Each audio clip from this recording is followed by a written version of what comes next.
श्रीमद् भगवद गीता अध्याय नंबर 18 और 18वें अध्याय में श्लोक नंबर 48 इसका विचार हम लोग कर रहे, भाष्य चल रहा है।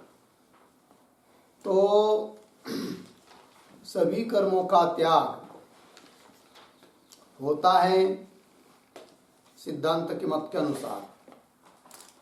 भले अज्ञानी के लिए सभी कर्म का त्याग नहीं हो सकता है, किंतु ज्ञानी के लिए होता है। पूर्व पक्षी तो कहते हैं कि किसी हालत में किसी को भी सभी कर्मों का संन्यास नहीं लेना चाहिए। तो सभी कर्मों का संन्यास क्यों नहीं हो सकता है, ऐसा पूछेंगे पूर्व पक्षी को। तो स्वयं ही विकल्प करके बताए क्या कि आत्मा नित्य प्रचलित चलनशील रहेगा तो भी सभी कर्मों का त्याग हो नहीं सकता। अथवा बौद्ध मत के अनुसार आत्मा क्रिया ही आत्मा है, वही कारक है। यदि सभी कर्मों का त्याग कर देंगे, क्रिया का स्वरूप हटा देंगे तो आत्मा का अस्तित्व ही नहीं रहेगा। इसीलिए भी सभी कर्म का त्याग नहीं हो सकता है। उस प्रकार का आत्मा मानेंगे तो उन दोनों पक्षों का खंडन हो गया। क्योंकि जब तृतीय पक्ष आया तो उन्होंने कहा कि आत्मा न तो प्रचलन स्वरूप है, न तो क्या कारक ही क्रिया ही आत्मा है। फिर क्या, तो तीसरा पक्ष बताया कानादो का। तो वो कहते आत्मा कभी सक्रिय है, कभी निष्क्रिय है। जब वो क्रिया करता है तो सक्रिय हो गया, और जब चुपचाप बैठा है, कोई क्रिया उसमें नहीं है, तो निष्क्रिय स्थिति भी आत्मा की होती है।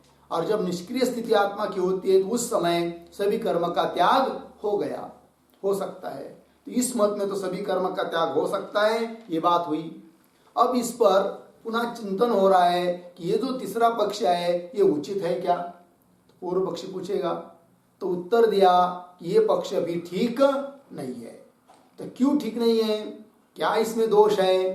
तो बताया था कि भगवान को ये मत मान्य नहीं है।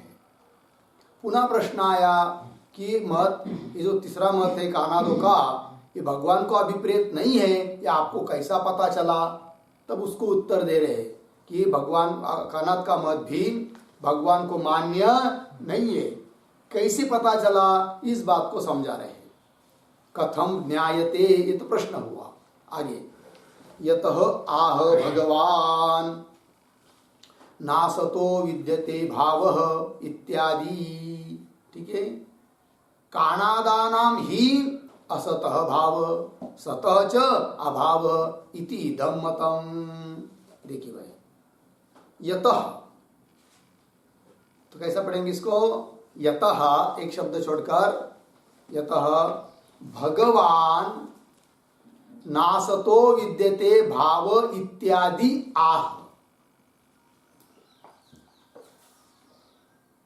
ठीक, इत्यादि आह। आगे, असतः भावः, असतः भावः च सतः अभावः च सतः अभावः इति इदं कानादानां ही मतम्। तो देखिए भाई, भगवान को अभिप्रेत नहीं है। क्यों? तो भगवान का क्या मत है वो दिया जा रहा है, फिर कानादो का क्या मत है वो भी दिया जा रहा है। तो दोनों मत तो एक ही नहीं है, अलग अलग सिद्धांत हुए। इसका मतलब भगवान को एक कानाद का मत मान्य नहीं है। तो क्या है भगवान का मत? तो वही लिखा यतः, क्योंकि भगवान ने कहा आह, भगवान आह। क्या आह, क्या कहा भगवान ने? नासतो विद्यते भाव। दूसरे अध्याय में 16वें श्लोक में कहा था कि असतः भाव न विद्यते, असत पदार्थों का भाव होता नहीं। मतलब जो असत पदार्थ है उसका कभी भाव बनेगा नहीं। जैसे शशशृंग या वंद्यापुत्र असत है कि नहीं, सत्ता नहीं है उसको, तो कभी भी वो भाव होता नहीं है, ये भगवान ने कहा है। असतः भाव न विद्यते इत्यादि आह। कौन? भगवान आह। ठीक। अब इसके विपरीत मत है किसका? कानाद का मत है। तो ये जो भगवान आह है इसके ऊपर एक वाक्य लिखते हैं, असतः भाव न विद्यते।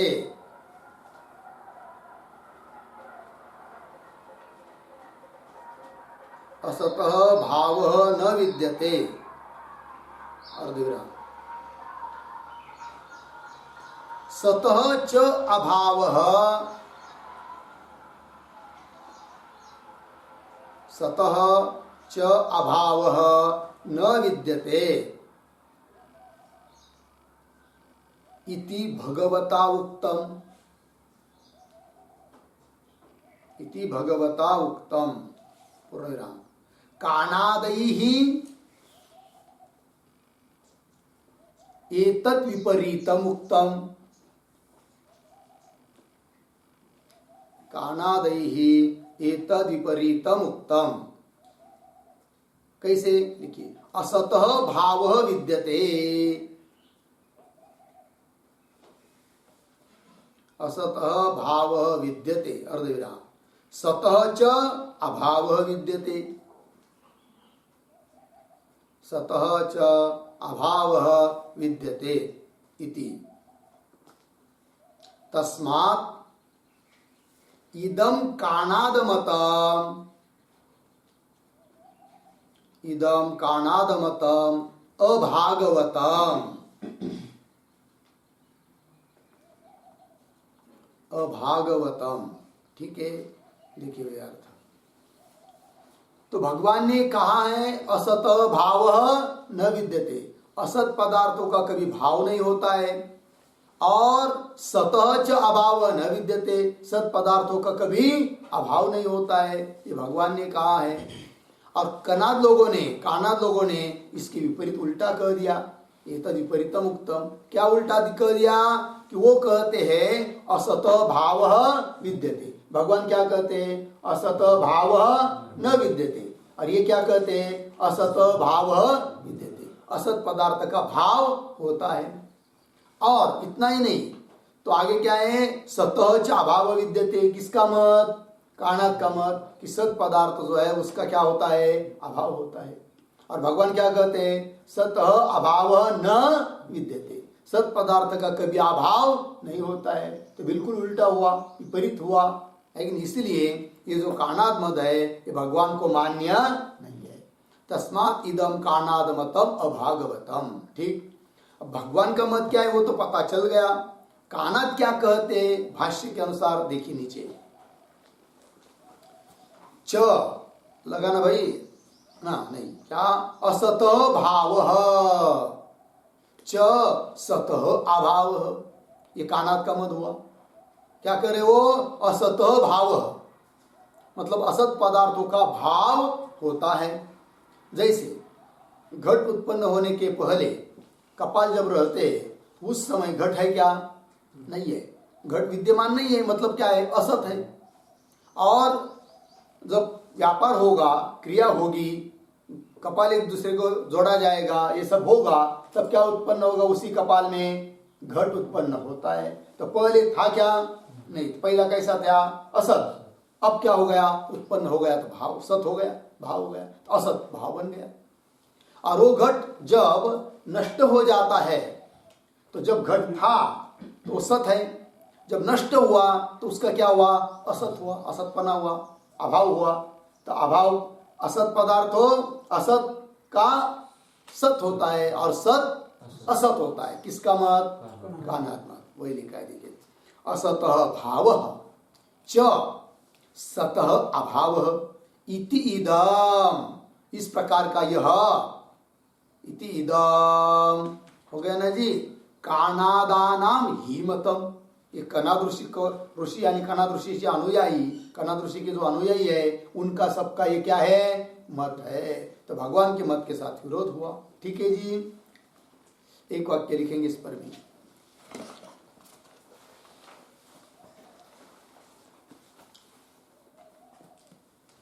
न च असत्कार्यवादः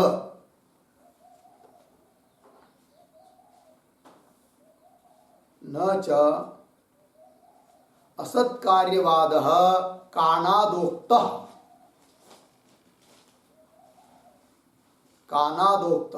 भवतु नाम दुष्टः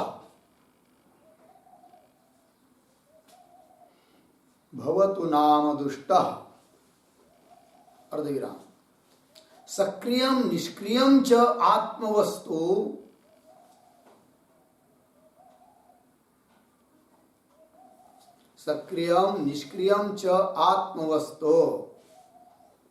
कारकम् इति प्रकृत कानादमतैकदेशस्य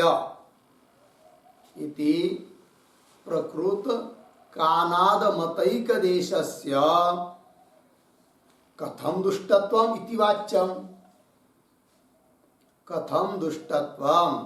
इति वाच्यम् पूर्णविराम शुद्धे अपि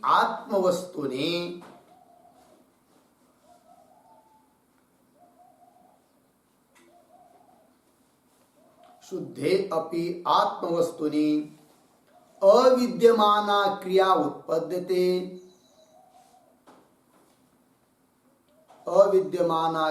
उत्पद्यते इति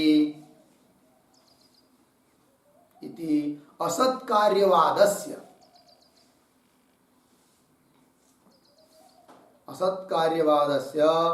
प्रकृते अपि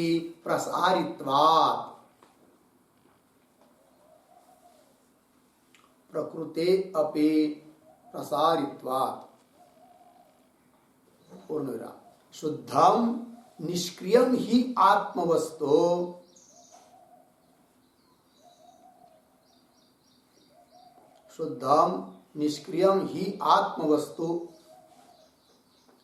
अविद्यमान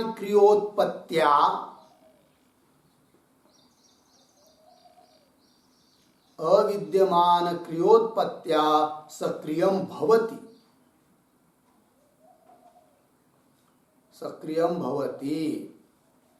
इति अमीभिः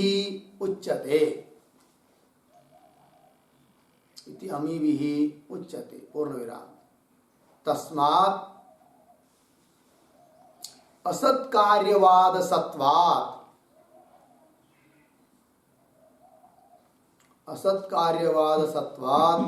सक्रियं निष्क्रियं च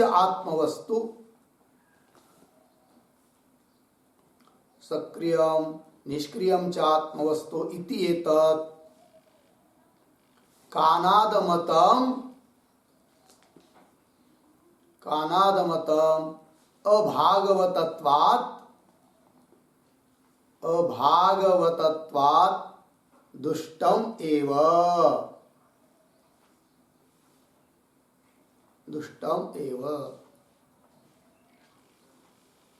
देखिए भाई अर्थ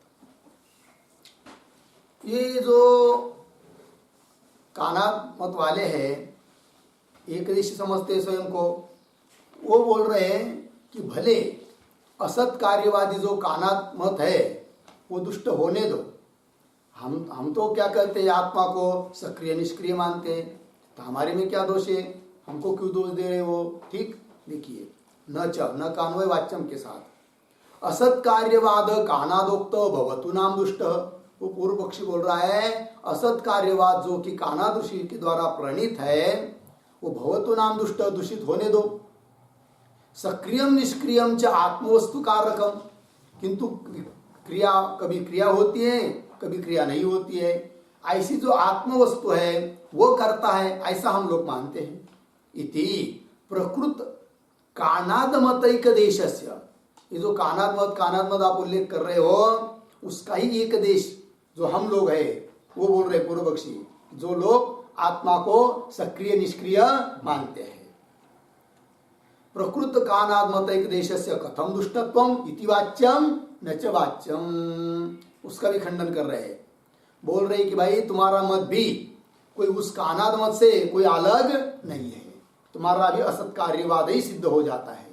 कैसे, तो वो ही लिख रहे हैं, क्योंकि आप लोगों ने शुद्ध आत्मा में भी क्या माना? क्रिया माना। और उस आत्मा में क्रिया उत्पन्न होने के पहले उसमें क्रिया थी क्या? तो आप लोग बोलेंगे क्या? नहीं थी। मतलब क्रिया की क्या कैसी थी? असत। तो असत क्रिया की, अविद्यमान क्रिया की आत्मा में क्या माना तुमने? उत्पत्ति माना। मतलब असत से सत हुआ, है कि नहीं? असत कार्यवाद तो तुम्हारे मत में भी आ ही गया, है कि नहीं? किसके मत में? कानाद एकदशी जो कह रहे थे कि हमारा मत असत कार्यवादी नहीं है, तो उसको सिद्धांति कह रहे तुम्हारा मत भी उस असत कार्यवादी से कोई भिन्न नहीं है। वही शुद्धे अपि आत्मवस्तु ने, शुद्ध ऐसे आत्मवस्तु में भी अविद्यमाना क्रिया उत्पद्यते, ऐसा तो माना ही है उन लोगों ने। अविद्यमाना क्रिया उत्पद्यते इति असत कार्यवादस्य, जो असत कार्यवाद है वह प्रकृते अपि प्रसारित्वाद, ये जो प्रकृत कानात का मत दिया, जो स्वयं को समझते एक दिशी हम लोग हैं, उसमें भी ये आ ही गया। क्या? असत कार्यवाद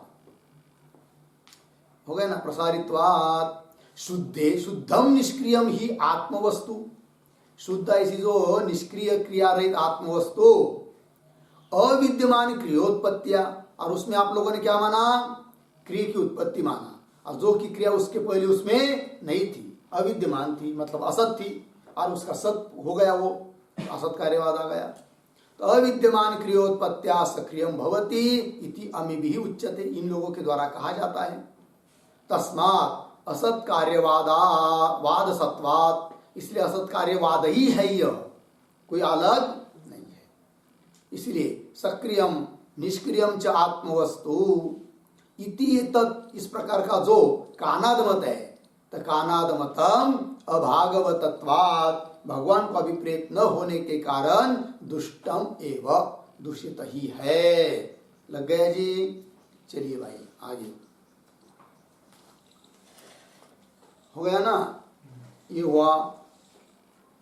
तो दोनों मत में क्या अंतर है इस बात को बता दिया, भगवान का मत कैसा है और कानाद मत कैसा है। अर्थात कानाद का जो मत है वो भगवान का मत नहीं है, अर्थात कानाद मत जो है वो भगवान को अभिप्रेत नहीं है, इसलिए कानाद मत कैसा हुआ? दुष्ट हुआ, दूषित हुआ। आगे अभागवतत्वे अपि, मिल गई पंक्ति?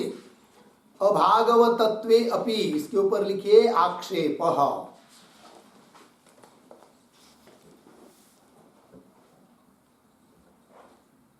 आक्षेपः, ठीक। अब देखिए, अभागवतत्वे अपि न्यायवच्चेत कह दोष इति चेत, प्रश्न चिन्ह। या तक पूर्व पक्षी हुआ। क्या कहता है वो? उनका कहना है ठीक है, हमारा जो मत है वो भगवान को अभिप्रेत नहीं है, इस बात को हम मान लेते हैं, किंतु भले भगवान को मान्य न हो तो इससे क्या हुआ, है कि नहीं? भगवान का मान्य न होने पर भी यदि युक्ति युक्त है तो मानने में क्या दिक्कत है, क्या दोष उसमें है? ऐसा बोल रहा है कौन? पूर्व पक्षी। देखिए, अभागवतत्वे अपि, मतलब भगवान को मान्य न होने पर भी न्यायवच्चेत, यदि युक्ति युक्त होगा तो क दोष इति चेत, ऐसा यदि प्रश्न करते हैं तो उत्तर दे रहे उच्यते, तो उस पर लिखिए समाधानम, समाधान दे रहे हैं। देखिए भाई, उच्यते अर्धविराम, दोषवत्तु इदम सर्व प्रमाण विरोधात। ठीक, कैसा पढ़ेंगे? इदम तु दोषवत् सर्व प्रमाण विरोधात। इदम तु, इदम, इदम मतलब यह मत, यह मत मतलब कैसा? कानाद मत। एक वाक्य लिखिए, इदम असत भावः, असतः भावः अर्धविराम च सतः च अभावः,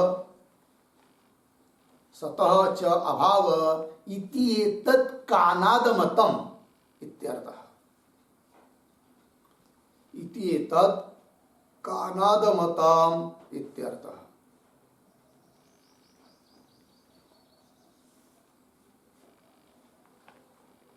हो गया जी?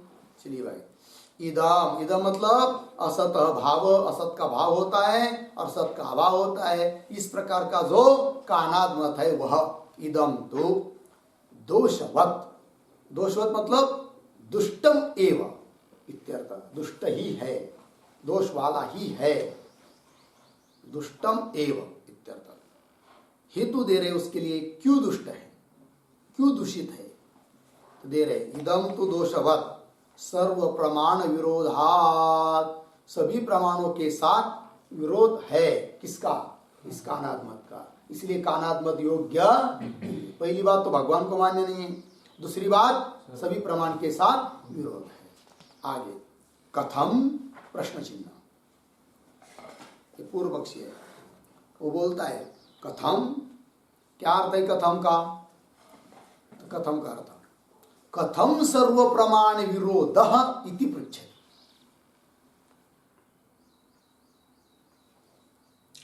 कथम सर्व प्रमाण विरोध इति पृच्छति, हो गया।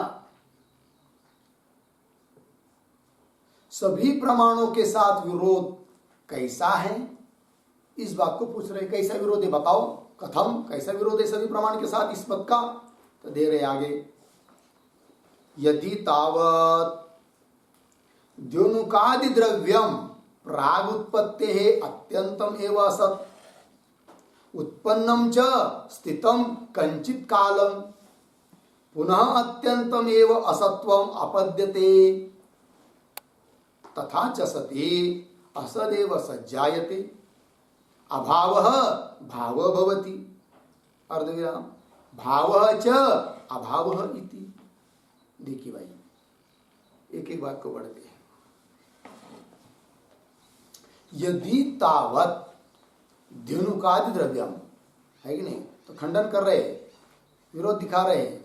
यदि तावत पहले तो बता रहे हैं कि भाई द्युनुकादि द्रव्य, आगे कैसा देखिए, कैसा पढ़ेंगे, यदि तावत द्युनुकादि द्रव्यम उत्पत्तेः प्राग अत्यंतम एव असत, अत्यंतम एव असत, आगे का भी देखिए, आगे का वाक्य एक शब्द छोड़कर, च पीछे उत्पन्नम कंचित कालम स्थितम, उत्पन्नम कंचित कालम स्थितम,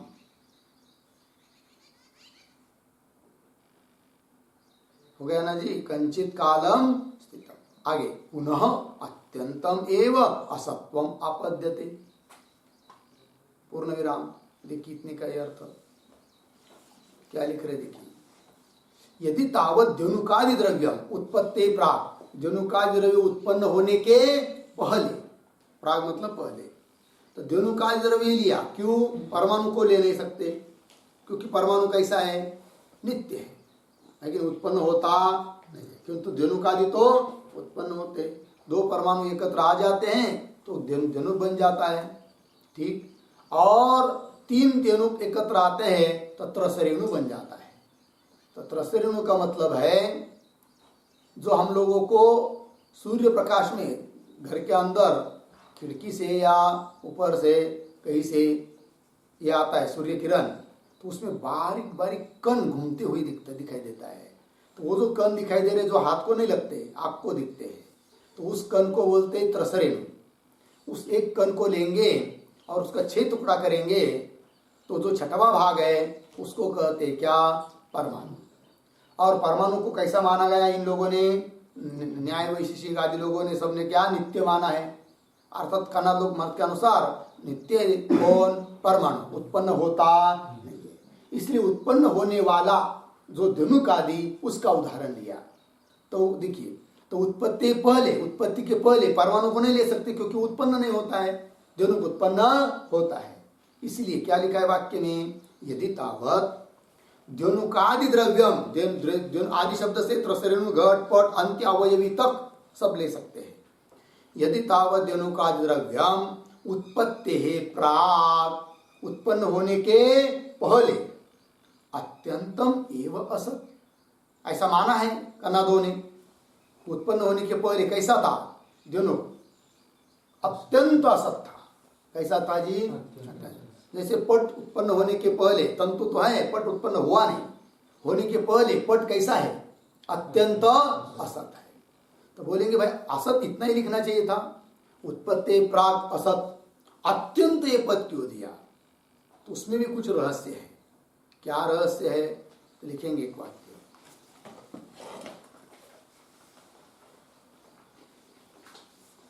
कार्यम उत्पत्तेः प्राक्,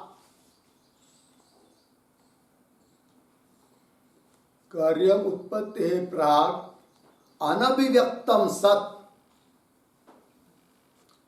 अनभिव्यक्तम सत् सूक्ष्म रूपेण,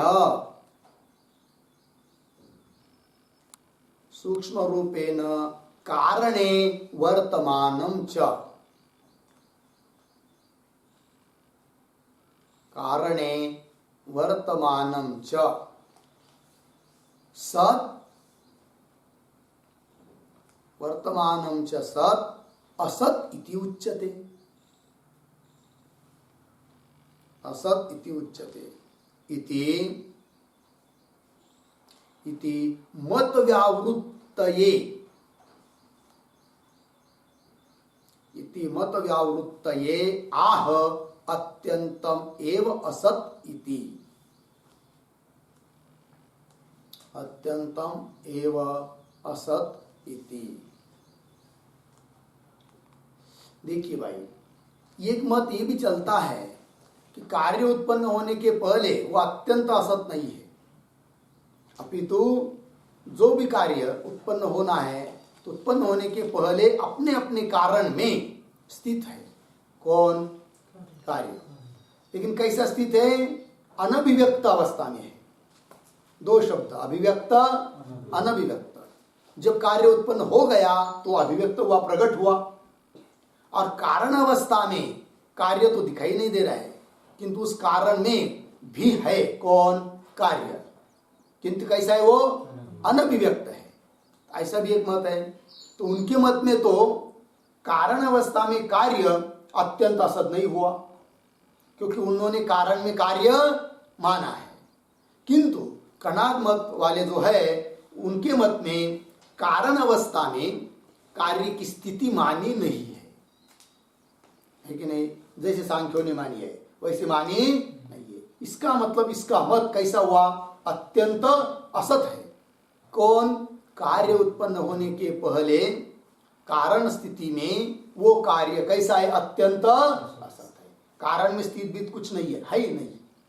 किंतु असत होते हुए भी जब कुछ व्यापार बन जाता है क्रियाकलापों का, तब उससे नया कार्य उत्पन्न हो जाता है, घट आदि, तो सत हुआ वो। इसका मतलब इनके मत में असत से सत की क्या हुई?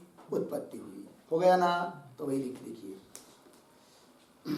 यदि तावत द्युनुकादि द्रव्यम उत्पत्ति प्राक अत्यंतम एवं असत, यदि अत्यंत असत है, अर्धविराम, अत्यंतम एवं असत, इसके बाद फिर आगे कैसा पढ़ा है? च और उत्पन्नम, उत्पन्नम कौन? उसके माथे पे लिखिए द्रव्यम, उत्पन्न हो द्रव्य, जो भी कोई उत्पन्न होता है धेनुकादि द्रव्यम। च उत्पन्नम कंचित कालम स्थितम, जब द्रव्य उत्पन्न हो जाता है, समझ लीजिए धेनुक उत्पन्न हुआ, त्रसरेण उत्पन्न हुआ, घट उत्पन्न हुआ, तो कुछ देर तक क्या रहता है? वो स्थिर रहता है कणाद मत के अनुसार। ठीक है, उत्पन्न होने के पहले अत्यंत असत था, उत्पन्न हो गया, और उत्पन्न होने के बाद कुछ देर तक क्या रहता है? वो स्थिर रहता है। तो वही च उत्पन्नम कंचित कालम स्थितम लग गया। फिर आगे पुनः अत्यंतमेव असत्वम आपद्यते, किंतु समझ लीजिए अभी घट उत्पन्न होने के पहले कपालावस्था में क्या था? अत्यंत असत। जब कुमार आया और सब क्रियाकलापों का व्यापार हुआ, तब घट उत्पन्न हुआ, तो असत था जो सत बन गया, असत से सत उत्पन्न हुआ। ठीक, तो कुछ दिन तक वो घट तो रहता है स्थित, नहीं? जब कभी कहीं मौका आने पर समझ लीजिए घट टूट गया, फूट गया, तो अब क्या हुआ, वो नष्ट हुआ, मतलब अत्यंत असत बन गया। जो कि किंचित काल स्थित था, सत था, तो सत का क्या बन गया, भाव असत। ये इनका सिद्धांत है कनाद मुनि का। असत से सत की उत्पत्ति और सत से असत की उत्पत्ति। ठीक। पुनः अत्यंतमेव असत्वम आपद्यते, फूटने के बाद, टूटने के बाद पुनः अत्यंत असत भाव को प्राप्त हो जाता है। लगा इतना। तथाच सती, है कि नहीं, तथाच सती। तथाच सती मतलब क्या, तो तथाच सती का अर्थ लिखिए, कार्यस्य उत्पत्ते प्राग, कार्यस्य उत्पत्ते प्राग अत्यंतासत्वे, अत्यंतासत्वे नाशानंतरम च, नाशानंतरम च अत्यंतासत्वे सती इत्यर्थः।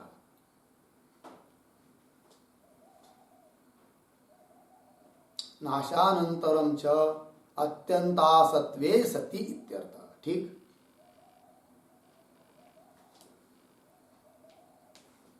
देखिए भाई, तथा सती का अर्थ लिख दिया, मतलब क्या, कार्यस्य उत्पत्ति प्राग अत्यंत असत्वे सती, कार्य उत्पन्न होने के पहले कैसा है, अत्यंत असत, और नाशानंतरम च अत्यंत असत्वे सती, और नाश होने के बाद भी क्या हुआ, अत्यंत असत। ऐसी स्थिति में तथा च सती। आगे तथा च सती भाष्य में तो क्या हुआ, इससे फिर ऐसा सिद्धांत यदि सिद्ध हुआ तो उससे क्या हुआ, देखिए, तथा च सती असत एव सज्जायते, ये बात सामने आई। ये सिद्धांत हो गया किसका, कनाद मुनि का। असत एव सज्जायते, असत ही सत हो जाता है, उसका ये अर्थ लिख रहे हैं, अभाव भाव भवति। असत असत जायते मतलब क्या, अभाव भाव भवति, बराबर ना। अभाव ही क्या बन गया, भाव बन जाता है। कुछ बीच में शब्द है क्या, नहीं ना, क्या है, अभाव भाव भवति। हाँ ठीक है। तो देखिए, तो क्या सिद्ध हुआ, पहली बात ये सिद्ध हुई, असदेव सज्जायते, असत से क्या उत्पन्न हुआ, सत, एक बात सिद्ध हुई। दूसरी और क्या बात सिद्ध हुई, बढ़िए, सदैव असत्वम आपाद्यते, सत असत को प्राप्त हो जाता है। समझ लीजिए, घट उत्पन्न हुआ तो सत हुआ, जब नष्ट हो जाता है तो वही उत्पन्न हुआ जो घट जिसको सत बोला गया, वो जब नष्ट हो जाता है तो असत को प्राप्त हुआ। तो हुआ कि नहीं, ये बात सिद्ध हुई किसके मत में, कनाद के मत में, है कि नहीं। तो उसी को लिख रहे अभाव, वो जो दो वाक्य है ना, उन्हीं दो वाक्यों का अर्थ आगे लिख रहे भाष्यकार, अभाव भाव भवति भाव च अभाव। पहले वाक्य का अर्थ क्या हुआ, फिर असदेव सज्जायते मतलब अभाव भाव भवति, अभाव भाव बन जाता है। और दूसरा वाक्य जो था उसका अर्थ लिख रहे भाव च अभाव इति, भाव क्या बन गया, अभाव बन गया, भाव च अभाव इति हो गया जी। तो ये हुआ कनाद मत। अब इसके ऊपर थोड़ा लिखते, फिर आगे बढ़ते। कार्य कारणयो हो, कार्य कारणयो मृद्घटयो, मृद्घटयो अर्धविराम तंतुपटयो च, तंतुपटयो च अनन्यत्व दर्शनात्,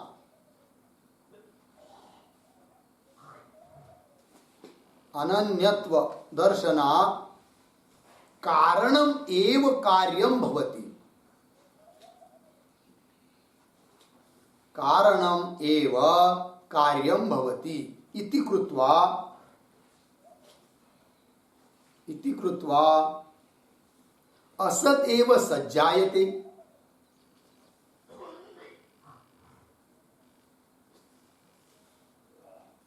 असत एव सज्जायते पूर्ण विराम तथा पटस्य नाशानंतरम घटस्य तथा घटस्य नाशानंतरम मूर्धरूपत्व दर्शनात् मूर्धरूपत्व दर्शनात् कार्यम कारणम एव भवति कार्यम कारणम एव भवति इति कृत्वा सच्च असज्जायते सच्च असज्जायते पूर्ण विराम असत कारणम असत बराबर कारणम अर्धविराम सत बराबर कार्यम सत बराबर कार्यम इति ही एषाम अभ्युपगमः इति ही एषाम अभ्युपगमः पूर्णविराम असत एव इति वाक्यद्वयस्य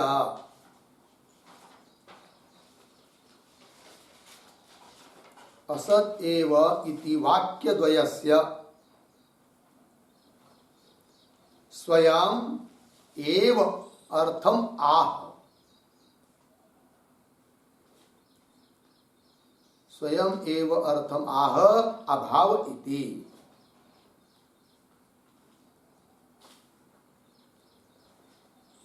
पूर्णविराम द्युनुकादि प्राग भावः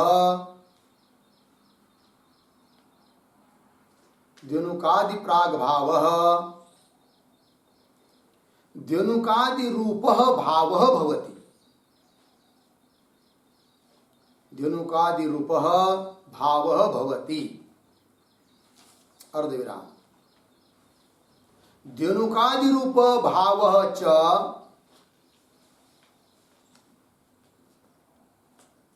द्युनुकादि रूप भावः च द्युनुकादि प्रध्वंसा भाव द्युनुकादि प्रध्वंसा भाव रूप अभावः भवति अभावः भवति इत्यर्थः पूर्णविराम द्युनुकादि प्राग भावात् द्युनुकादि प्राग भावात् द्युनुकादि भावः उत्पद्यते द्युनुकादि भावः उत्पद्यते पूर्णविराम द्युनुकादि भावः च द्युनुकादि भावः च प्रध्वंसा भावं प्रपद्यते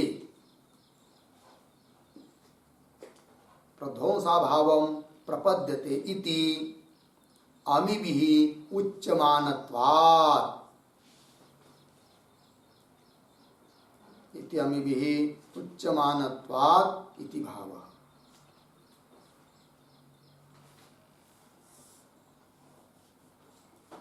ठीक है जी चलिए तो अर्थ देखिए कार्य कारण यो मृत घटयो कार्य और कारण तो कार्य हुआ घट कारण हुई मिट्टी तो कार्य कारण मृत घटयो तंतु पटयो च अनन्यत्व दर्शनात् उन दोनों में कार्य कारण में अनन्यत्व होता है कि नहीं बहुत भेद नहीं मानते वो लोग अन्यत्व मतलब भेद अनन्यत्व है कि नहीं अनन्यत्व दर्शनात् तो क्या हुआ फिर कारणमेव कार्यम भवति कारण क्या बनता है कार्य इति कृत्वा ये एक बात हुई कारण ही कार्य होता है इससे क्या सिद्ध हुआ असदेव सज्जायते है कि नहीं कारण ही कार्य होता है इसका मतलब असद ही सज्जायते ये बात निकल आई तथा और घटस्य नाशानंतरम जब घट नष्ट होता है तो मृत रूपत्व दर्शनात् तो मिट्टी बन जाता है मृत रूपत्व दर्शनात् इससे क्या सिद्ध हुआ फिर कार्यम कारणम एव भवति कार्य क्या होता है कारण बन जाता है कार्यम कारणम एव भवति इति कृत्वा ऐसा होने से क्या सिद्धांत सामने आया सच्च असज्जायते है कि नहीं कार्य कारण बन गया, मतलब सत असत बन गया। सच्चा असत जायते। ठीक, असत मतलब क्या? तो असत शब्द करते करते कारण, और सत शब्द का अर्थ क्या है? कार्यम।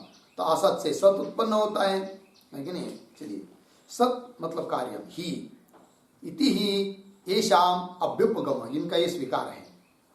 तो असदेव इति वाक्य द्वयस्य, तो दो वाक्य जो आए भाष्य में, असदेव सज्जायते है कि नहीं, और आगे क्या क्या है? सदैव च असत्वम आपद्यते, है ना, वो दोनों वाक्य। असद एव इति वाक्य द्वयस्य स्वयं एव अर्थमाह, स्वयं भगवान ने भाष्यकार ने अर्थ दिया है, अभाव भाव भवति, एक वाक्य पहले वाक्य का अर्थ हुआ, और भाव च अभाव भवति दूसरे वाक्य का अर्थ हुआ भाष्य में। आगे द्योनुकादि प्राग भाव द्योनुकादि रूप भाव भवति, तो क्या सिद्धांत हुआ इनका? समझ लीजिए, द्योनुक उत्पन्न होने के पहले द्योनुक का क्या है? प्राग भाव, तो अभाव है, वो प्राग भाव है। जब द्योनुक उत्पन्न होता है ना, वो प्राग भाव ही द्योनुक बन गया। द्योनुक का जो प्राग भाव था वही क्या बन गया? अभी द्योनुक बन गया। अब द्योनुक हो गया, जब द्योनुक नष्ट हो जाता है तो उसका प्रध्वंस भाव हुआ। तो प्रध्वंस भाव कहाँ से आया? तो जो भाव रूप था द्योनुक वही बन गया क्या? प्रध्वंस भाव। इसका मतलब भाव का अभाव हुआ, सत का असत हुआ, ये बात। द्योनुकादि प्राग भाव द्योनुकादि रूप भाव भवति, और द्योनुकादि रूप भाव, द्योनुकादि रूप जो भाव पदार्थ है वह द्योनुकादि प्रध्वंस रूप अभाव, द्योनुक का प्रध्वंस हुआ तो प्रध्वंस रूप अभाव बन गया, अभाव भवति इत्यर्थ। तो इस कुल मिलाकर क्या हुआ? द्योनुकादि प्राग भाव से द्योनुकादि भाव उत्पन्न होता है, और द्योनुकादि भाव से उसका प्रध्वंसा भाव उत्पन्न होता है, ऐसा इनका कहना हुआ।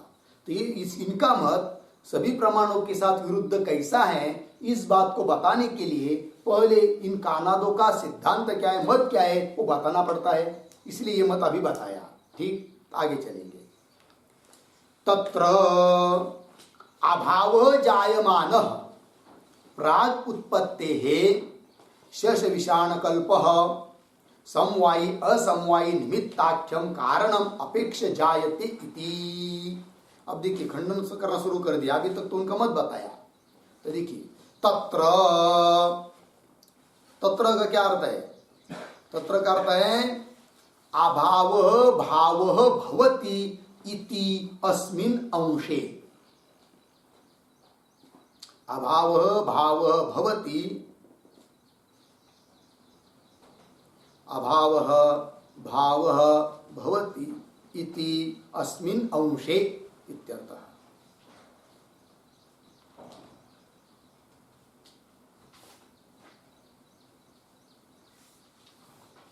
ठीक है जी। तो दो अंश हुए ना। एक तो पहला अंश क्या हुआ इनके सिद्धांत का? अभाव से भाव, किसका पहले खंडन कर रहे हैं, फिर उसके बाद भाव का अभाव। देखिए, तत्र अभाव जायमान, जायमान अभाव, उत्पन्न होने वाला अभाव है कि नहीं, अभाव जायमान, उत्पत्ति प्राग, उत्पत्ति होने के पहले, शश विषाण कल्प। ठीक, देखिए भाई, तो समझ लीजिए द्योनुक उत्पन्न हो रहा है कि नहीं। तो द्योनुक उत्पन्न हुआ मतलब क्या उत्पन्न हुआ? पहले क्या था उसका? प्राग भाव, अभाव, असत। तो अभाव ही भाव बनता है ना। इसका मतलब जो अभाव था द्योनुक का प्राग भाव, वही द्योनुक बन गया। मतलब उत्पन्न कौन हुआ? अभाव द्योनुक रूप से। तो उत्पन्न होने के पहले क्या था? वो प्राग भाव असत था। किसकी तरह? शेषशृंग की तरह। ठीक है। अब वो कारण रूप जो प्राग भाव है, जो कि शेषशृंग की तरह है कि नहीं, तो वो क्या करता है? कारणों की अपेक्षा करता है और स्वयं द्योनुक रूप से उत्पन्न होता है। ये इनका कहना हो रहा है। लेकिन ऐसा कोई मान नहीं सकता इस बात को। यदि ऐसा होता तो शेषशृंग है कि नहीं, या वंध्यापुत्र, उसने भी बहुत सारे कारण जमा करके फिर वंध्यापुत्र को उत्पन्न होना चाहिए। ऐसा होता है क्या? होता नहीं है। अभाव किसी अन्य कारण की अपेक्षा करके कभी भावरूप बनता हुआ देखा नहीं गया है, जो कि इन लोगों ने माना है। अर्थात इनका मत के लिए क्या हुआ, विरुद्ध हुआ प्रमाण के साथ। ठीक है जी, प्रत्यक्ष प्रमाण देखिए, तत्र अभाव जायमान, उत्पन्न होने वाला जो अभाव, उत्पत्ति है प्राक, उत्पन्न होने के पहले कैसा था, शेष विषाण कल्प, शेष विषाण की तरह, शेषशृंग की तरह। फिर वो क्या करता है, समवायी असमवायी निमित्ताख्यम कारणम अपेक्षा जायते इति। तो वो अभाव क्या कर रहा है, समवायी कारण असमवायी कारण निमित्त कारण इनकी अपेक्षा करके उत्पन्न हो रहा है, ऐसा सिद्ध हो रहा है इनके मत के अनुसार। ठीक है, जो कि ऐसा देखा जाता। ठीक है, तो समवायी कारण असमवायी कारण की अपेक्षा करके, तो कौन समवायी कारण होता है, कौन असमवायी कारण, एक ही वाक्य में लिखिए। समवायी कारणम पटः पटम प्रति तंतु, समवायी कारणम पटम प्रति तंतु अर्धविराम, असमवायी कारणम तंतु संयोगः, असमवायी कारणम तंतु संयोगः अर्धविराम, निमित्त कारणम तुरीवेमादि, तुरीवेमादि पूर्णविराम, तदेतत् त्रिविधम कारणम अपेक्षा,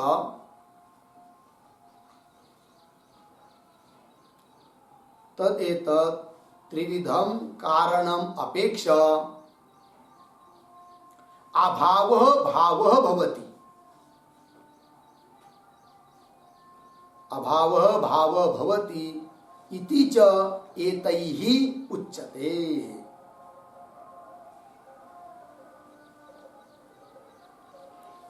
इति च एतैः उच्यते। ठीक, देखिए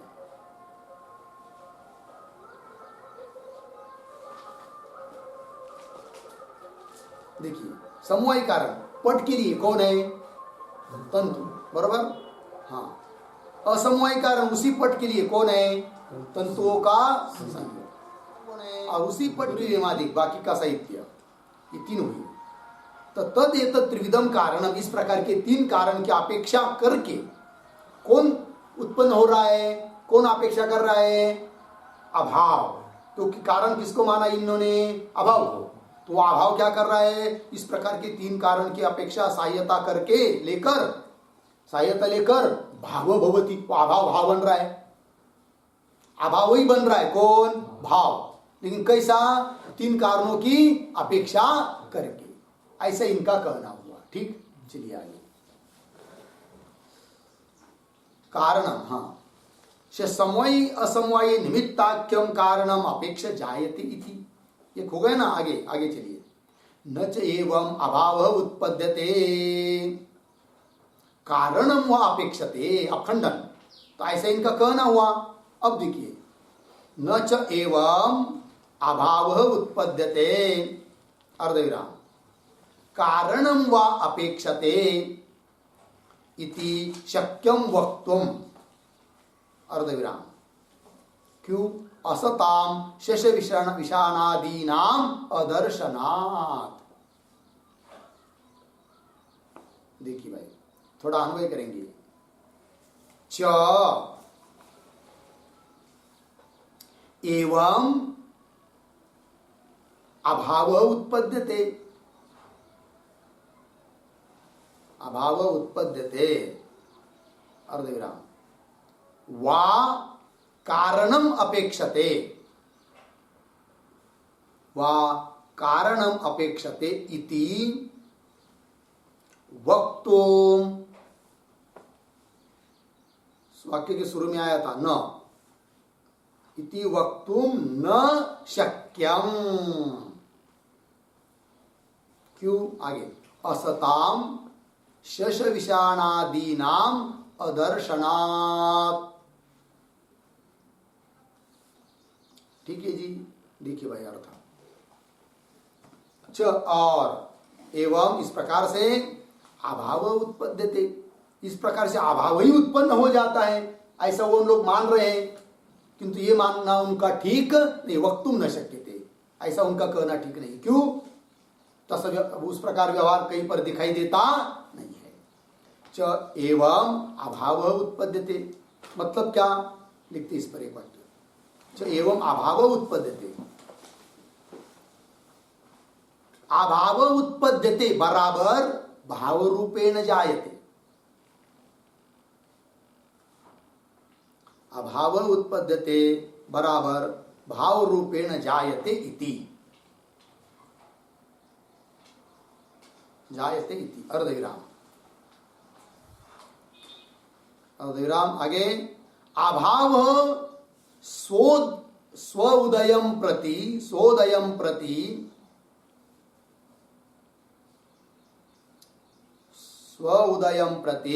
कारणम अपेक्षते इति च वक्तुम न शक्यम इत्यर्थः। इति च वक्तुम न शक्यम इत्यर्थः। ठीक है, देखिए भाई, एवं अभाव जायते, इस प्रकार से अभाव उत्पन्न होता है। मतलब कैसा? अभाव उत्पद्यते मतलब भाव रूपेण जायते, अभाव भाव रूप बनता है। ये बात कहीं देखी नहीं गई, बोल नहीं सकते। और अभाव अपने उत्पत्ति के लिए कारण की अपेक्षा करता है, ये भी कहीं पर दिखा नहीं जाता है। तो लोक व्यवहार के साथ विरुद्ध हुआ कि नहीं? तो प्रमाण के साथ क्या हुआ? विरुद्ध। किन दोनों बात में? कि अभाव भाव रूप से उत्पन्न होता है, ऐसा कहीं नहीं होता। यदि होता तो शेष विषान भी भाव रूप हो जाने चाहिए। वंद्या पुत्र वो भी कभी भाव रूप होना चाहिए। होता है क्या? नहीं होता है। ठीक है ना, क्योंकि वो अभाव है। वंद्या पुत्र क्या है? अभाव है, वो कभी भाव बनता नहीं है। यदि अभाव ही भाव बनता तो उनको भी बनना चाहिए, किंतु इन लोगों ने माना है कि नहीं? तो क्या हुआ? फिर विरोध हुआ प्रमाणों के साथ। अच्छा, दूसरी बात, ऐसा कहीं पर भी दुनिया में नहीं देखा गया कि अभाव अपने उत्पत्ति के लिए समवायी कारण, असमवायी कारण, निमित्त कारणों की अपेक्षा करता है। ऐसा भी कहीं देखा नहीं गया, जबकि इन्होंने माना है। क्योंकि इनका क्या कहना है कि घट उत्पन्न होने के पहले क्या था? प्राग भाव मतलब असत, अभाव है वो, और वो वही घट बनता है क्योंकि अभाव ही भाव होता है। लेकिन वो अभाव अपने उत्पत्ति के लिए समवायी कारण, असमवायी कारण, निमित्त कारण की क्या करता है? अपेक्षा करता है। ऐसा इन लोगों ने माना है, जबकि ऐसा कहीं पर दिखाई नहीं देता है कि कोई अभाव अपने उत्पत्ति के लिए समवायी कारण, असमवायी कारण, निमित्त कारण की अपेक्षा कर रहा है। ऐसा कहीं पर भी उदाहरण मिलेगा नहीं। वही देखिए, चल एवं अभाव उत्पद्यते, लग गया ना अर्थ? वाह, और कारणम अपेक्षते, दूसरी बात, अभाव भाव रूप से उत्पन्न होता है और कारण की अपेक्षा करता है। वा कारणम अपेक्षते इति वक्तुम न शक्यम, ये बोल नहीं सकते। जबकि बोला है किन्होंने? कानादों ने। वो ठीक नहीं है। क्यों न शक्यम? हेतु दिया, असताम शश विषाणादि नाम अदर्शन। असत ऐसे जो शश विषाणादिक है उनमें अदर्शनात्। क्या अदर्शनात्? एक वाक्य,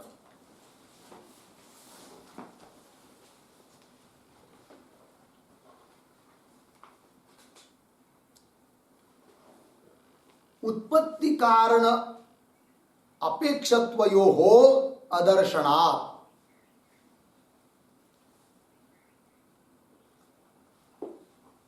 पूरा बोलना हो तो शेष विषाणादीनाम उत्पत्ति कारण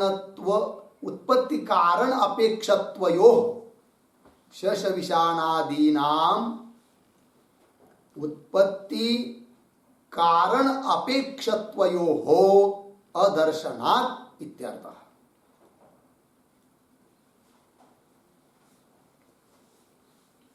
पूर्ण विराम। उत्पत्तेः प्राक् असतः घटस्य, उत्पत्तेः प्राक् असतः घटस्य शश विषाणादि तुल्यत्वात्, शश विषाणादि तुल्यत्वात् इति भावः।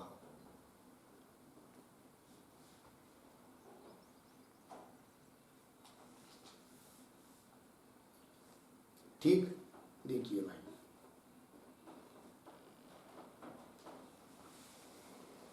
अर्थ क्या कि शेष विषाणादि नाम, शेष विषाणादिकों में इस प्रकार का व्यवहार देखा नहीं गया है। कैसा कि शेष विषाणादि, शेष विषाण मतलब शेष क्या, ससा का सिंह है कि नहीं, शेष बोलते हैं ना उसको, तो उसका अभाव है, तो वो कभी शेष विषाणादिक अपने उत्पत्ति के लिए किसी कारण की अपेक्षा कर रहा है, या स्वयं कहीं उत्पन्न हो रहा है, या उत्पत्ति के लिए कारण की अपेक्षा कर रहा है, ये दोनों भी बात वहां पर देखी नहीं गई है। उत्पत्ति कारण अपेक्षत्वयो हो अदर्शनातिथि। और बोलेंगे तो भाई हम तो घट उत्पन्न होने के पहले घट के अभाव की बात कर रहे हैं, शेष विषाण कहां से लाया आपने? तो उसको उत्तर दिया, भाई घट उत्पन्न होने के पहले तुमने घट को कैसा माना है? असत। और जब असत माना है तो शेष विषाण के तुल्य ही हुआ। तो जैसे शेष विषाण कहीं उत्पन्न होता हुआ दिखाई नहीं देता है और कारण की अपेक्षा नहीं करता है, उस प्रकार घट उत्पन्न होने के पहले जो घट को तुमने असत माना है तो वो भी अभाव हुआ, शेष विषाण के तुल्य हुआ, तो वो भी कैसा अपेक्षा करेगा कारणों की, और कैसा उत्पन्न होगा? अर्थात होगा नहीं। उत्पत्ति प्राग असतः घटस्य शेष विषाणादि तुल्यत्वात् इति भाव। हो गया जी। चलिए, ये बात हो गई, खंडन कर दिया उनका, कानादो का। ठीक, कदाचित वो लोग बोलेंगे कानादो क्या कि भाई हमारे मत में जैसा तुमने दोष दिया तो वैसा दोष उन मत में भी आता है कि जो लोग कार्य उत्पन्न होने के पहले कार्य को अत्यंत असत नहीं मानते हैं, अपितु उस कारण में कार्य की स्थिति मानते हैं, है कि नहीं? उनके मत में भी यही दोष आएगा। ऐसा बोलेगा कौन? कानाद वाले, मतलब पूर्व पक्षी। ठीक है ना? तो उनका भी खंडन कर रहे हैं। तो जो आगे की पंक्ति आ रही है ना, भावात्मका चेत इत्यादि, उसके अवतरणिका के रूप में एक पंक्ति लिखी, ननु उत्पत्ति प्राक्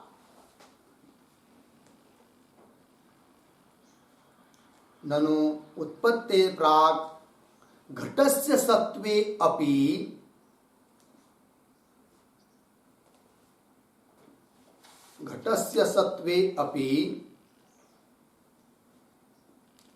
कारणापेक्षानुपपत्ति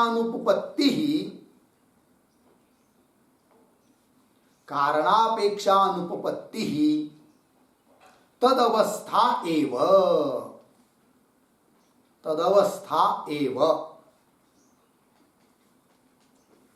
व्यर्थत्वात्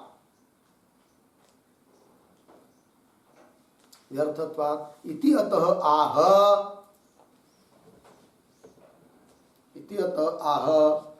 भावात्मकाः इति। देखिए भाई, ननो वो कानाद वाले बोलेंगे कि उत्पत्ति प्राग घटस्य सत्वे अपि, वो कानाद वाले बोलेंगे कि घट उत्पन्न होने के पहले हमने घट को कैसा माना? असत। तो हमने असत माना तो हमारे ऊपर दोष दिया। किंतु जो लोग घट उत्पन्न होने के पहले घट को सत मानते हैं तो उनके भी मत में इसी प्रकार का दोष आएगा। बोलेंगे क्या दोष आएगा? समझ लीजिए, घट उत्पन्न होने के पहले कपाल है और कपाल अवस्था में भी घट है, ऐसा जो लोग मानते हैं, ये तो असत मानते कानाद वाले। किंतु जो लोग असत नहीं मानते, क्या मानते हैं? सत मानते, जैसे नहीं सांख्य आदि, है कि नहीं? तो उनके मत में भी ये दोष आएगा। बोलेंगे कैसे? तो बोलेंगे वो जो कपाल में विद्यमान घट है, कारण अवस्था में स्थित है, वो भी कारण की अपेक्षा क्यों करेगा अपने उत्पत्ति के लिए? क्योंकि स्वयं यदि है ही है तो पुनः अपनी उत्पत्ति के लिए कारण की अपेक्षा करता है, ये बात तो व्यर्थ हो गई। इनके भी मत में कौन बोल रहे हैं? कानाद। क्या यदि घट को तुमने पहले से मान लिया तो पहले ही है वो, तो और क्या उत्पन्न होगा? तो उसकी उत्पत्ति मानना भी व्यर्थ, और वो अपने उत्पत्ति के लिए कारणों की सहायता मानना ये भी व्यर्थ। ये दोस्तों उनके मत में भी आया। किनके मत में? जो लोग कार्य उत्पन्न होने के पहले कारण अवस्था में भी घट कार्य की विद्यमानता मानते हैं। लग गए जी दोनों का बात? हाँ, तो देखिए, तो ऐसा दोष दे रहे वो कौन? काना। तो उसका खंडन कर रहे अभी भाष्यकार।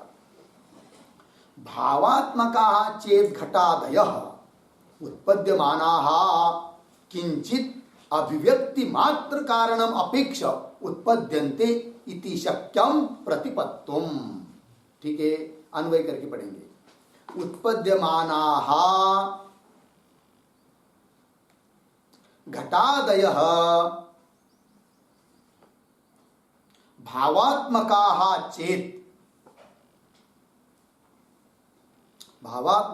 चेत किंचित अभिव्यक्ति मात्र कारणम अपेक्षा किंचित अभिव्यक्ति मात्र कारणम अपेक्षा उत्पद्यन्ते इति प्रतिपत्तुम शक्यम।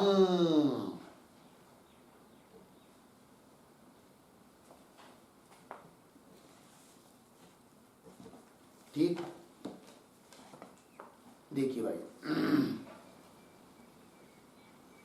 क्या लिख रहे, देखिए। उत्पद्यमाना घटादय, उत्पन्न होने वाले जो घटादिक पदार्थ, भावात्मक चेत, भावात्मक चेत का मतलब उस कनाद मत के अनुसार असद नहीं माने हैं अभी हमने। तो कारण अवस्था में भी उत्पद्यमाना मतलब उत्पन्न होने वाले, अभी उत्पन्न हुए, उत्पन्न होने के पहले उसको कैसा माना? भाव रूप माना है। तो भी उन लोगों ने इस मत में क्या दिया? दोष, यदि पहले विद्यमान है तो उसकी उत्पत्ति कैसी, और दूसरी बात कारण की सहायता भी कैसी, ये दोष दिया था ना। तो उसका उत्तर दे रहे, देखिए। उत्पद्यमाना घटादय भावात्मक चेत, यदि भावात्मक है तो क्या होता है फिर? किंचित अभिव्यक्ति मात्र कारणम अपेक्ष उत्पद्यन्ते। ठीक है, तो इनके मत में वो बोल रहे भाई, तुम्हारे मत की तरह हम अभाव ही भाव रूप से उत्पन्न होता है, ऐसा हमारा कहना नहीं है कि घट कपाल अवस्था में घट विद्यमान है, फिर उसके अलग से कोई उत्पत्ति हम नहीं मानते। फिर क्या मानते हैं कि उसकी केवल अभिव्यक्ति मानते हैं। क्या मानते हैं? अभिव्यक्ति। मतलब कारण अवस्था में कैसा है? वो अनभिव्यक्त है। कौन? घट कार्य अनभिव्यक्त है। फिर वो कारण की अपेक्षा कर रहा है, किसके लिए? अभिव्यक्ति के लिए। यदि हमने वो घट, कारण अवस्था में स्थित घट कारण की अपेक्षा कर रहा है उत्पत्ति के लिए, ऐसा माना होता तो हे कनाद मुनि मत वाले कि तुम्हारा कहना ठीक होता, तुम्हारा दोष, तुमने जो दोष दिया वो कहना ठीक था। किंतु तुम लोग हमारे मत में दोष नहीं दे सकते, क्योंकि हमने कारण अवस्था में स्थित जो कार्य है उसके अलग से कोई उत्पत्ति नहीं मानी है। अलग से कोई उत्पत्ति मानते और उस उत्पत्ति के लिए कारण की सहायता मानते, तब हमारे मत में भी दोष आता। किंतु हमने क्या माना है? उत्पत्ति नहीं मानी। क्या मानी है? अभिव्यक्ति मानी है।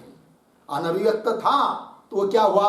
अभिव्यक्त हुआ, ऐसा माना है। इसलिए हमारे मत में कोई दोष नहीं आएगा। ठीक है ना? वही लिखा है, किंचित अभिव्यक्ति मात्र कारणम अपेक्षा। केवल अभिव्यक्ति के लिए ही केवल वो कारण की अपेक्षा करके उत्पन्न होता है। उत्पन्न होता है मतलब अभिव्यक्त होता है। इति प्रतिपत्तुम शक्यम, ऐसा माना जा सकता है। इसलिए हमारे मत में दोष नहीं आएगा। ठीक है जी, चलिए ये मत हुआ।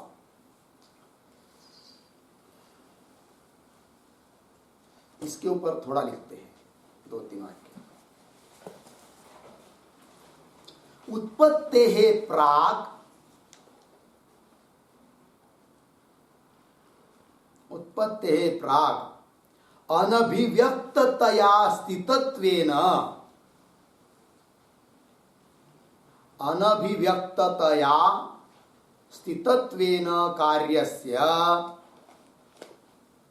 अनभिव्यक्ततया स्थितत्वेन कार्यस्य अभिव्यक्तिं प्रति, अभिव्यक्तिं प्रति कारणापेक्षा युक्ता एव इत्यर्थः। कारणापेक्षा युक्ता एव इत्यर्थः, पूर्ण विराम। तस्मात् भावात्मकः एव घटादयः, भावात्मकः एव घटादयः कारणम अपेक्ष उत्पद्यमानत्वात्, कारणम अपेक्ष उत्पद्यमानत्वात् पूर्णविराम। भावस्य ही उत्पद्यमानत्वम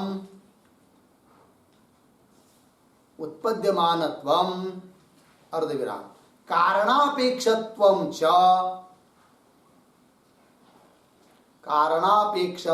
च इति उभयं संगच्छते, इति उभयं संगच्छते इति भावः। तस्मात् कार्यस्य अभावात्मकत्वम् अयुक्तम्, कार्यस्य अभावात्मकत्वम् अयुक्तम् अर्धविराम। कार्यस्य कारणात्मकत्वात्, कार्यस्य कारणात्मकत्वात् अभावस्य च कारणत्व अयोगात्, अभावस्य च कारणत्व अयोगात् पूर्णविराम। न हि शशविषाणादिकं, न हि शशविषाणादिकं कस्यचित् कारणं दृष्टम्, कस्यचित् कारणं दृष्टम पूर्णविराम। पैराग्राफ छोड़कर थोड़ा लिखेंगे। ननु एवं अभावः भावः मा भूत नाम, अभावः भावः मा भूत नाम अर्धविराम। भावः पुनः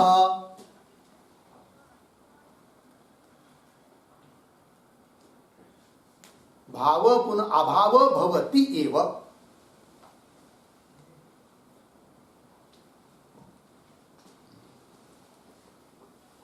भाव पुनः अभाव भवति एव अर्धविराम। घटस्य नाशानन्तरं,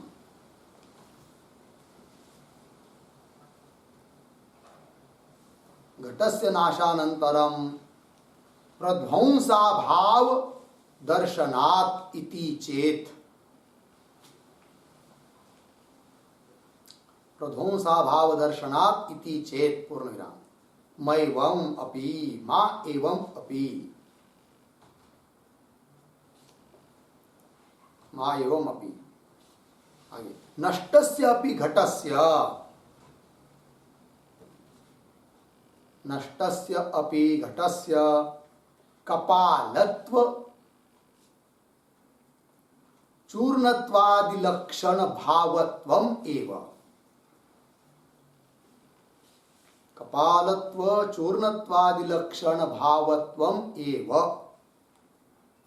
न अभावत्वम् इति, न अभावत्वम् इति। आगे अर्धविराम।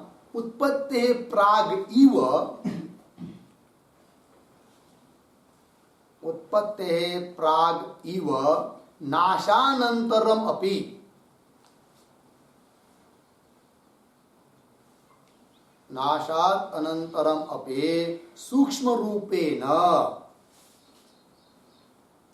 सूक्ष्मरूपेण स्वकारण मृदि,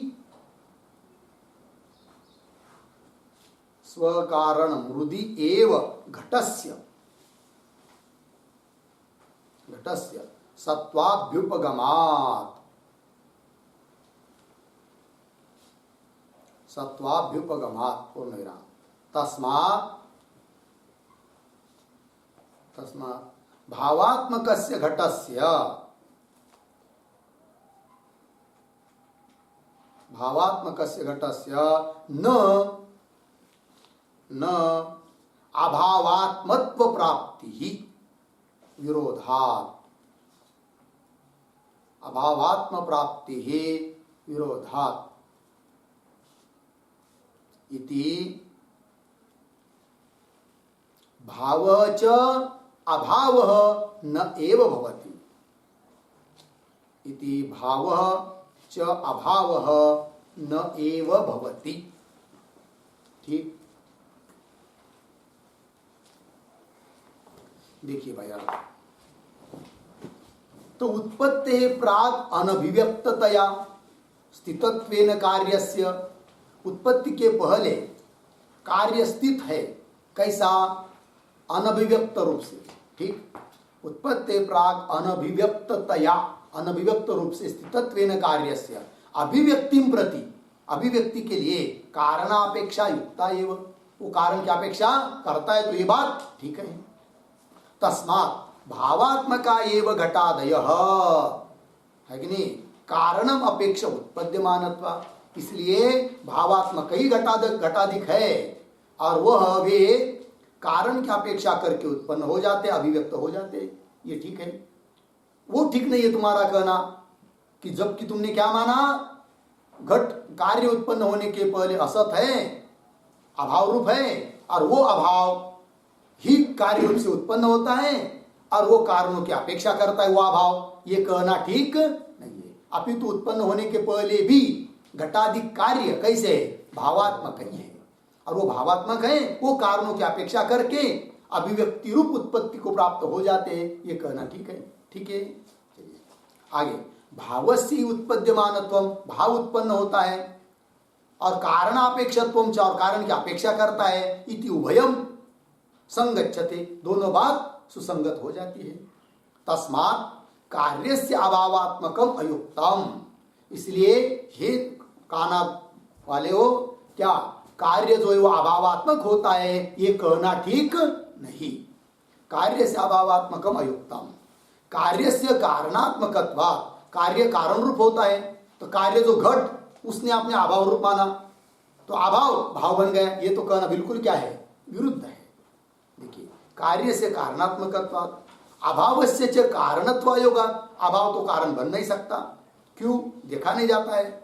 न ही शेष विषाणादिकम कस्यचित् कारणम दृष्टम, शेष विषाणादि किसी के भी कारण देखे नहीं गए हैं, इसलिए है कि नहीं, कार्य उत्पन्न होने के पहले वो अभाव रूप रहता है और वो उस अभाव से कार्य उत्पन्न होता है, ये कहना ठीक नहीं। एक बात हुई, तो ये पहले अंश का खंडन हुआ।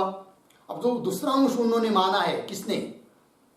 कानाद मत वालों ने, क्या कि कार्य जो सत है भाव, वो जब नष्ट हो जाता है तो अभाव को प्राप्त होता है, मतलब सत असत भवति, भाव अभाव हो जाता है, ये भी उनका कहना ठीक नहीं है, उसका भी खंडन।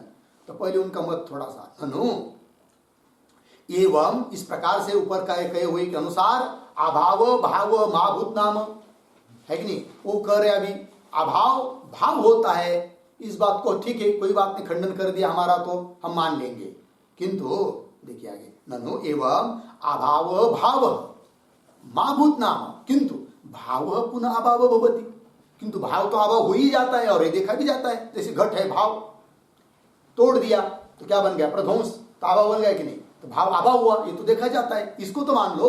दूसरे अंश को कौन बोल रहे? कनाद मत वाले। भाव पुनः अभाव भवति एव, क्यों? घटस्य नाशानंतरम प्रध्वंस भाव दर्शनात् इति चेत, ऐसा किसका मत है? कनाद का, उसका खंडन कर रहे। मा एवं अपि, ये भी नहीं हो सकता है, अर्थात भाव भी अभाव नहीं बनेगा। बोले कैसे दिखाई दे रहा है, घट फूट गया तो प्रध्वंस भाव बन गया, बोले तुम्हारी बुद्धि कम बढ़ती है। कैसे? देखिए आगे, नष्टस्यापि घटस्य कपालत्व चूर्णत्वादि लक्षण भावत्वम एव न अभावत्वम इति।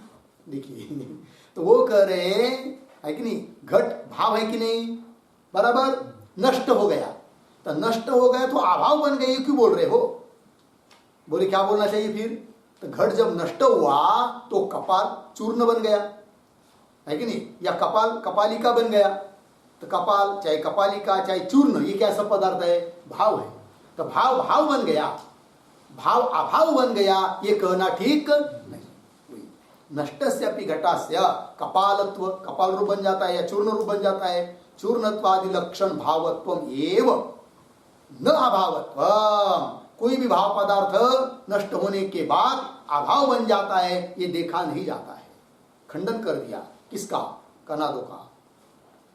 तो आगे उत्पत्ति प्रागिव, उत्पत्ति के पहले जैसे कार्य अभाव रूप नहीं है, उसके बाद उसकी तरह नाश के बाद भी कार्य अभाव रूप नहीं है। देखिए, उत्पत्ति प्राग इव नाशानंतरम अपि सूक्ष्म रूपेण, सूक्ष्म रूप से कारण मृदि एव घटस्य सत्वाभ्युपगमा, स्व कारण, उस घट का कारण जो मिट्टी, उस मिट्टी में ही घटस्य सत्व, घट का विद्यमानता है, अभ्युपगमा। तस्मात् भावात्मकस्य घटस्य न अभावात्मत्व प्राप्ति, इसलिए भावात्मक जो घट है वो अभाव रूप बनता है, ये ठीक नहीं। विरोधात् इति भाव च अभाव न एव भवति, है कि नहीं? इस प्रकार भाव अभाव नहीं होता है और अभाव भाव नहीं होता है। वो दोनों अंशों का खंडन कर दिया, किसका? कनादों का। ठीक, हाँ, तो ये बात हो गई, हो गया ना जी। तो ये सांख्यादि का मत है, कार्य उत्पन्न होने के पहले कारण में भाव रूप से, क्या कारण अवस्था में भी कार्य, कारण अवस्था में भी कार्य रहता है, और कार्य नष्ट होने के बाद भी वो भाव रूप ही है। ठीक है जी, ये सांख्यादि का मत है, तो उनके अनुसार इनका खंडन हो गया। इसका मतलब ये मत वेदांत के लिए अभिप्रेत है, ऐसी बात नहीं, इसका भी खंडन करेंगे, है कि नहीं? क्योंकि हमारे मत में, वेदांत मत में तो न असत कार्यवाद है और न सत्कार्यवाद है। असत कार्यवाद किसका? कानादों का। सत्कार्यवाद किसका? सांख्यों का। दोनों का खंडन है। और तीसरा ही वाद है, कौन सा? विवर्तवाद, जिसको अध्यासवाद बोलते हैं। ठीक है जी, वेदांत मत में। तो हो गया इतनी बात। आगे क्या है? तो सभी प्रमाण प्रमेय प्रमाणों के साथ कैसा विरोध है और लिख रहे, देखिए, किंच, है कि नहीं? देखिए, किंच असतः च सद्भावे सतः च असद्भावे न कश्चित् प्रमाण प्रमेय व्यवहारे विश्वासः कस्यचित् स्यात्। और खंडन कर रहे कानादों का। तो कैसा खंडन? तो देखिए, इसका अन्वय करेंगे जो अभी पढ़ी पंक्ति। किंच असतः सद्भावे च सतः च असद्भावे, सतः च असद्भावे, हो गया ना? कस्यचित्, कस्यचित्, क्वचित् प्रमाण प्रमेय व्यवहारे विश्वासः न स्यात्।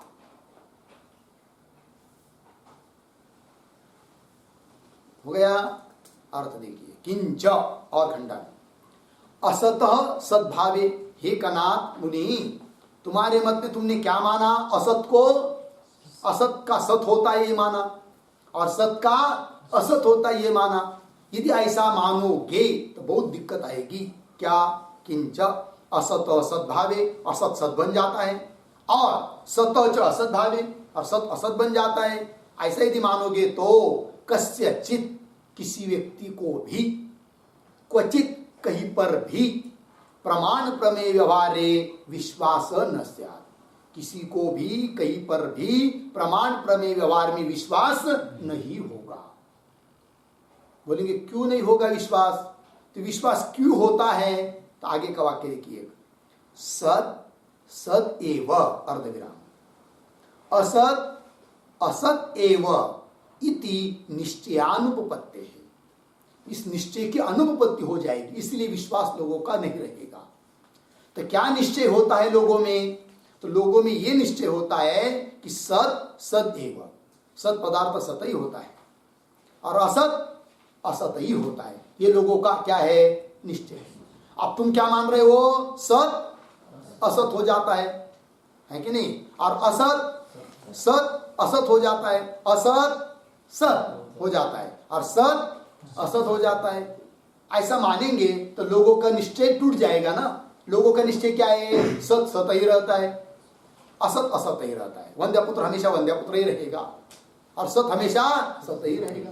समझ लीजिए किसी कोई जा रहा है बाजार में आड़स के लिए, कहीं खरीदने के लिए, अरे भाई नहीं जाएंगे, क्यों न जाने?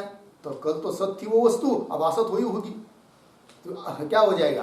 प्रमाण प्रमेय व्यवहार रहेगा नहीं। कब सत असत सत बनता है, असत सत बनता है और सत असत बनता है, ऐसा मानेंगे तब, क्योंकि निश्चय नहीं रहेगा ना। निश्चय क्या होता है लोगों का? सत सत ही होता है, असत असत होता है। ये निश्चय नहीं रह पाएगा और ये निश्चय होगा तभी तो विश्वास होता है। तो निश्चय टूट गया तो विश्वास नहीं रहेगा, तो प्रमाण प्रमेय को कोई मानेगा नहीं। ठीक है, वही दिखाया सत सदैव असत असत एव इति निश्चयानुपपत्ति, निश्चय की अनुपपत्ति हो जाएगी। सत सदैव, इस पर लिखते एक वाक्य, विश्वासाभावे हेतुम आह सत